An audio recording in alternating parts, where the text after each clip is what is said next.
Oke, kali ini kita bakal bongkar rahasia di balik gambar digital. Gimana sih ceritanya dari seberkas cahaya, tiba-tiba bisa jadi piksel yang kita lihat di layar? Pernah kan? Dapat foto buram, terus pengen banget bisa di-enhance kayak di film-film detektif gitu? Klik, langsung jadi jelas. Nah, kelihatannya sih emang kayak sihir ya. Tapi ternyata, ini semua murni soal matematika loh. Jadi, biar kita ngerti sihir matematikanya, kita perlu mundur dikit. Kita harus paham dulu, sebenarnya gambar itu apa sih?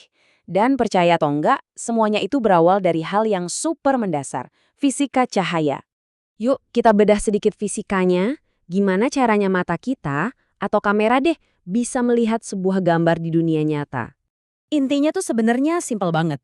Yang kita sebut gambar itu ya cuma cahaya yang mantul dari sebuah benda, terus masuk ke mata kita. Udah gitu aja. Nah, kuncinya ada di sini. Dan ini bisa dijelasin pakai rumus yang gampang. Intensitas cahaya yang kita lihat atau yang ditangkap kamera itu sebenarnya jumlah hasil perkalian sederhana kok. Jadi, jumlah cahaya dari sumbernya dikali sama kemampuan si objek buat mantulin cahaya itu. Atau gampangnya, reflektansinya. Oke, kita udah ngerti soal cahaya. Sekarang, tantangan terbesarnya, gimana caranya kita nerjemahin dunia cahaya yang analog dan terus-menerus ini jadi sekumpulan angka yang bisa dibaca sama komputer? Jawabannya satu kata, digitalisasi. Anggap aja ini jembatan yang ngehubungin dunia nyata sama dunia komputer. Dan jembatan ini dibangun pakai dua langkah penting. Nah, prosesnya itu ada dua langkah penting ini. Jadi kita ambil gambar analog dari dunia nyata, terus kita lakukan yang namanya sampling dan abis itu kuantisasi.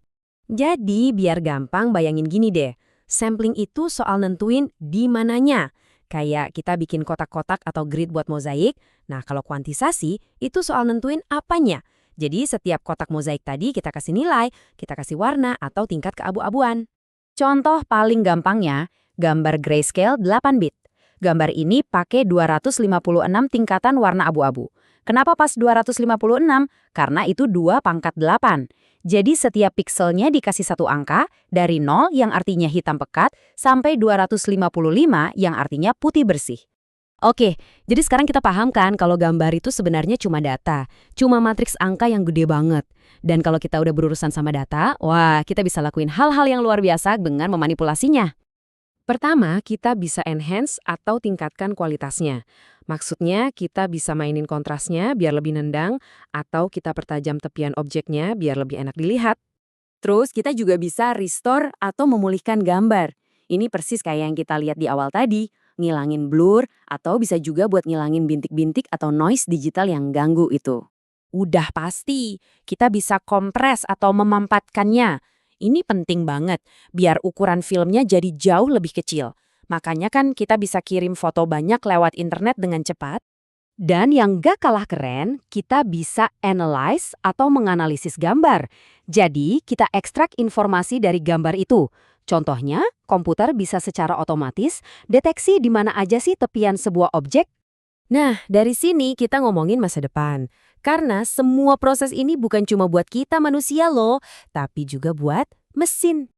Jadi, pada dasarnya ada dua tujuan besar. Satu, buat kita para manusia, biar gambar kelihatan lebih bagus. Dua, dan ini yang bakal mengubah segalanya, adalah buat mesin, biar mesin bisa ngerti isi dari sebuah gambar. Inilah fondasi dari teknologi-teknologi canggih kayak visi robot, analisis dokumen otomatis, bahkan sampai analisis gambar medis. Ini benar-benar game changer. Dan ini membawa kita ke sebuah pertanyaan terakhir yang menarik buat direnungkan.